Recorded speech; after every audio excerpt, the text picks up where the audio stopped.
反复3次在饼皮上涂上蛋液，再进烤炉烤3遍。从爸爸经营饼铺开始，卖了20多年的蛋黄酥，在周刚义自立品牌之后，并没有改变做法。表皮烤到厚实，内馅红豆用海藻糖降低甜度，还有红土腌制的蛋黄。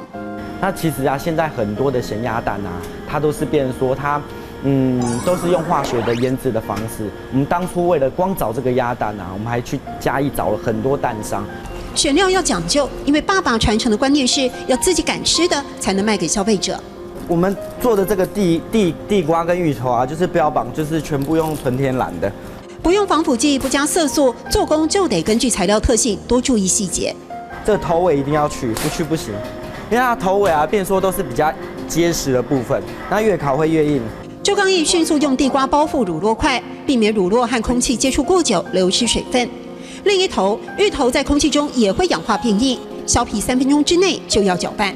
正常的芋头颜色应该是要像这样，不是一般有的很紫的。靠着纯天然的风味，周刚义在网络团购打出名号，8秒钟可以卖出一个招牌商品。色德味点心，暗自塞，这什么？这是我们最新的秘密武器——芒果乳酪球。根据季节性不断推出新口味是潮流趋势，而周刚义还有个优势，爸爸和哥哥的代工厂成了他大量接单的后盾，让他可以专心走向质感伴手礼，传承也创新。一个饼可能一个蛋黄酥，我在我店里是卖40块，可代工给别人可能是18到20。可是，一旦有量，它不代表没有利润。